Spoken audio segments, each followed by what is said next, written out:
Je suis ravi de participer à cette session en tant qu'intervenant. Je ne sais pas si l'intervention elle est prête ou pas. Voilà, c'est bon. Donc, comme il a précisé, notre panel va parler de la mise en œuvre des politiques de main-d'œuvre en Tunisie. Je vais présenter, disons, les politiques, les programmes qui sont en relation avec la migration du travail, surtout en ce qui concerne le placement des Tunisiens à l'étranger. Et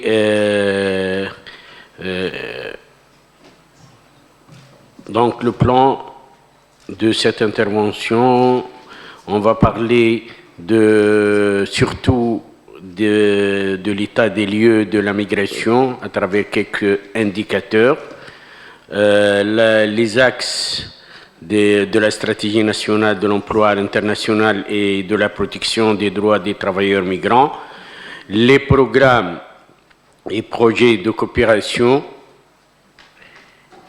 les accords bilatéraux en matière de migration de travail et de mobilité, les établissements privés de placement à l'étranger et enfin la conclusion.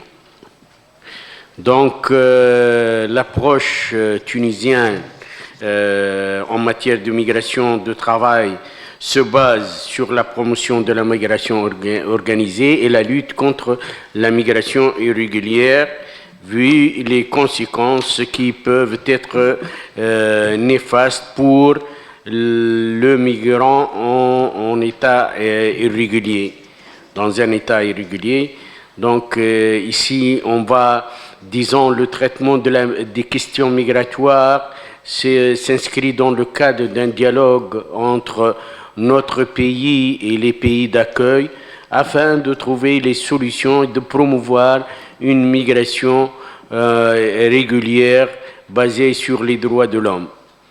Donc la migration, disons, la formule la plus appropriée qu'on est en train d'adopter, c'est la migration circulaire notamment, pour protéger les intérêts du migrant et garantir les intérêts soit de notre pays, soit du pays d'accueil. Également, la migration de la main-d'œuvre étrangère comme vous savez très bien, elle est bénéfique et elle a un impact positif sur le développement, notamment à travers la contribution à l'équilibre du marché du travail, à la contribution et à l'ajustement de la balance des paiements par le biais des transferts de fonds et par la contribution au développement des compétences et du capital humain des migrants. Donc, pour les statistiques relatives à la migration du travail, la population tunisienne à l'étranger elle est de 1,4 million, soit, disons, avec un taux moyen de croissance annuelle de 4,3%. Ici, l'évolution de notre population à l'étranger. Pour la répartition de cette population par statut, nous trouvons, disons, la majeure partie, ce sont des employés, avec 570 000 sur 1,4 million. Les cadres et les compétences sont autour de 100 000 personnes. Ceux qui exercent des professions libres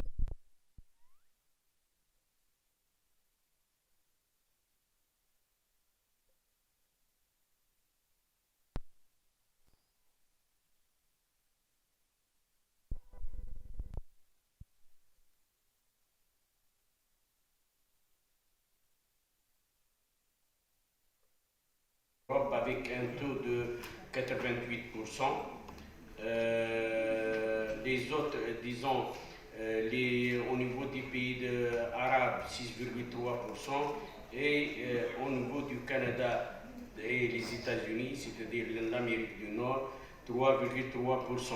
Mais ici, nous remarquons une présence très faible dans les pays africains avec 0,3%.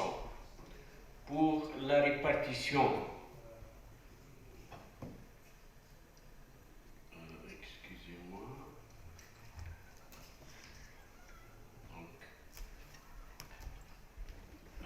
pour la répartition des qualifications tunisiennes à l'étranger, c'est-à-dire les 100 000 compétences et qualifications, il se trouve au niveau des pays de l'Europe avec 58%, essentiellement en France avec 41%, l'Allemagne 9%, et dans les pays du Golfe avec 27%, et également une présence qui est en train d'augmenter dans les pays de l'Amérique du Nord avec 8% et une présence faible au niveau des pays africains avec 2%. Concernant les flux migratoires entre 2009 et 2014, en attendant les résultats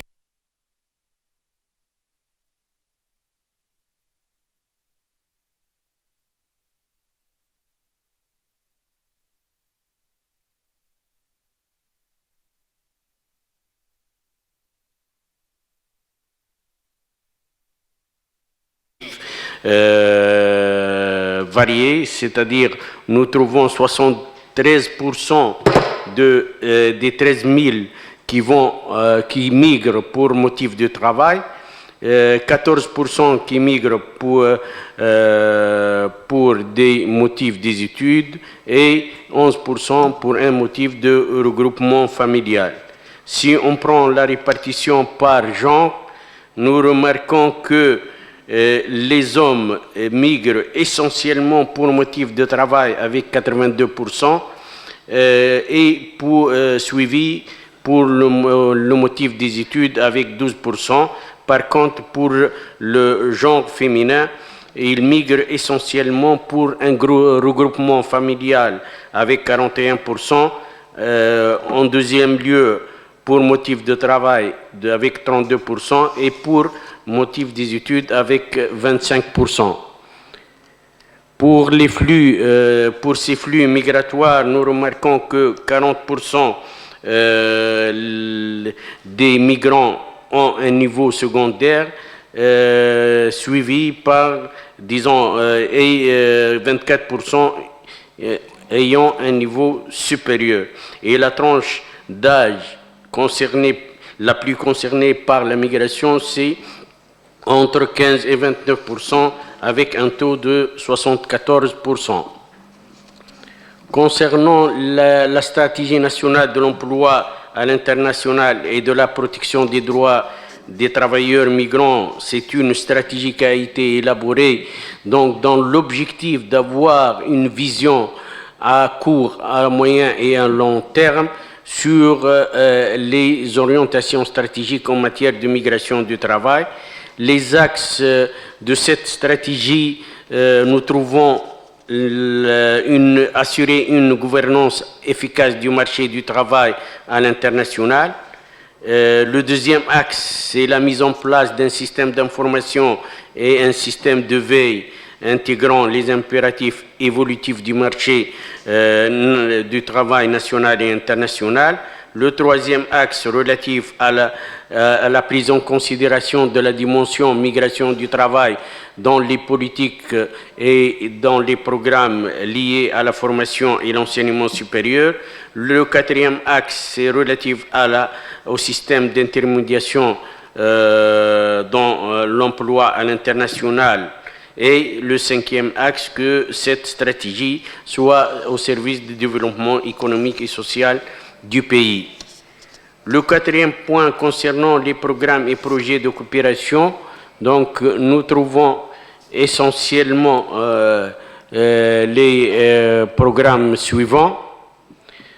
Donc il y a surtout les programmes qui contribuent à la mise en œuvre de cette stratégie. Nous trouvons le programme TAM qui est pour une approche globale de la gouvernance de la migration et de la mobilité de main-d'œuvre dans dans les pays de l'Afrique du Nord. Il y a 5 objectifs principaux sur lesquels ce programme travaille. Donc, nous trouvons au niveau de l'objectif, du premier objectif, qu'on devrait avoir des cadres politiques, législatifs et institutionnels de la migration et de la mobilité régulière. Le deuxième objectif relatif au mécanisme d'évaluation, de certification et de reconnaissance des diplômes. Le troisième objectif concernant la gestion des connaissances et l'amélioration des données de migration de travail. Le quatrième axe qui concerne la mobilité régulière et organisée des compétences et des qualifications tunisiennes. Et le cinquième axe qui travaille sur l'approche participative et de faire participer les différentes structures concernées par les questions migratoires. Le deuxième projet concerne le programme intégré sur le recrutement équitable. C'est un programme qui travaille pour garantir l'emploi, disons, éthique et pour les travailleurs migrants et d'améliorer les connaissances sur le recrutement et assurer le recrutement équitable des migrants tunisiens, notamment.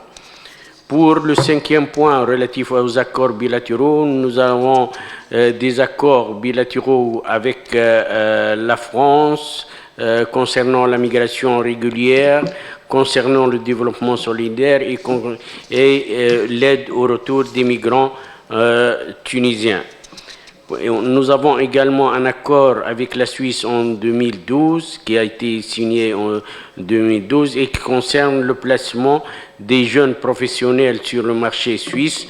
Ce sont les candidats qui ont un niveau de formation ou d'enseignement supérieur et qui peuvent travailler jusqu'à 18 mois sur le marché suisse. Également, nous avons entamé un programme d'aide au retour et qui a concerné approximativement 600 personnes qui ont reçu des aides financières et un accompagnement pour monter leur propre projet. Un accord avec l'Allemagne, peut-être mon collègue de l'ANITI également, il va en parler de ces accords, surtout en matière de placement de nos compétences sur le marché allemand. Et nous avons des projets d'accord ou des accords en discussion avec d'autres pays comme l'Espagne, le Portugal et l'Italie, principalement. Donc, comme cinquième point, et vous aurez demain une intervention sur les établissements privés de placement à l'étranger. Pour cela, je ne vais pas m'étaler là-dessus. Donc, ce sont des établissements, des bureaux privés de recrutement qui reçoivent des autorisations d'exercice et, disons, contribuer à l'effort national en matière de placement des compétences sur le marché international. Ici, il y a les réalisations, disons, par ces établissements qui, disons, annuels. Ils ont réalisé au cours de l'année de 2019 à peu près 1500 opérations de placement à l'étranger par pays. Ici, vous avez les réalisations et qui sont surtout vers les pays du Golfe, notamment. En conclusion, je peux dire donc de par son positionnement géopolitique et l'évolution de son économie, la Tunisie est appelée aujourd'hui à s'inscrire dans cette mouvance mondiale en harmonisant ses visions stratégiques dans les domaines de développement, de la formation, de l'emploi et de la migration avec les exigences contextuelles actuelles. Également, il faut accorder de l'importance aux données de la migration, du travail pour exercer et surtout et réaliser les activités qui sont en fonction des orientations politiques et stratégiques. Importance également de la coordination et concertation entre les différentes structures concernées par la migration du travail, également l'intégration de la migration dans la planification du développement, la mobilisation des envois des fonds des migrants dans l'effort de développement pour l'investissement, la mobilisation du facteur humain et des compétences acquis à l'étranger dans l'effort de développement et surtout favoriser la migration circulaire pour éviter la fuite des cerveaux. Et merci beaucoup.